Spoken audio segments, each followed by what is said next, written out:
2025 সালের এই এপ্রিল মাসেই ধেয়ে আসছে ভয়ঙ্কর বিধ্বংসী ঘূর্ণিঝড় শক্তি।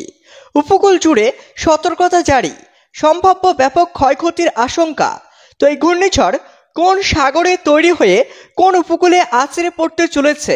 এছাড়া এই ঘূর্ণিঝড় যখন আছড়ে পড়বে প্রতি ঘন্টায় এর সর্বোচ্চ গতিবেগ কত হবে, কেমন হবে এর প্রাকৃতিক ধ্বংসলীলা, কোন কোন এলাকাগুলিতে ব্যাপক ক্ষয়ক্ষতির আশঙ্কা রয়েছে, এই বিষয়ে আবহাওয়াবিদরা কি জানিয়েছেন, তো সম্পূর্ণ বিস্তারিত জানিয়ে দেবো ভিডিওতে। আর এমনই প্রতিনিয়ত ঘূর্ণিঝড়ের আপডেট পাওয়ার জন্য চ্যানেলটিকে সাবস্ক্রাইব করুন।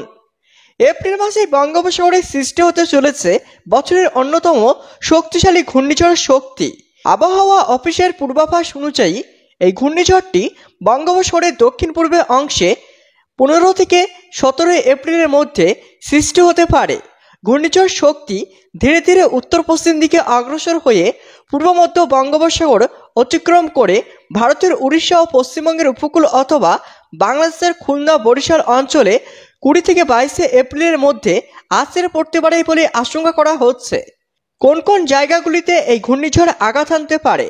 বর্তমানে যে গতির পূর্বাভাস পাওয়া যাচ্ছে তাতে বলা হচ্ছে ভারতের উড়িষ্যা, পশ্চিমবঙ্গের দক্ষিণ 24 পরগনা, পূর্ব মেদিনীপুর, উত্তর 24 পরগনা ঘূর্ণিঝড় সরাসরি প্রভাব পড়তে পারে। বাংলাদেশের খুলনা, বরিশাল, ভোলা, পাটুয়াখালী, সাতক্ষীরা ও বাগেরহাট অঞ্চলগুলিতে সবচেয়ে বেশি ঝুঁকি রয়েছে। এইসব জায়গাগুলিতে ব্যাপক ঝড়ের প্রভাব পড়বে।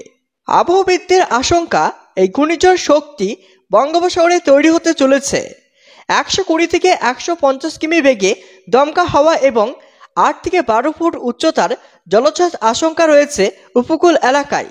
এতে ঘরবাড়ি ধ্বংস হওয়া, বিদ্যুৎ সংযোগ বিচ্ছিন্ন হওয়া, নদীর বাঁধ ভেঙে বিস্তীর্ণ অঞ্চল বন্যা হওয়ার আশঙ্কা প্রবল। বাংলাদেশ ভারতীয় উপকূল জেলাগুলিতে ইতিমধ্যেই সতর্কতা জারি করা হয়েছে।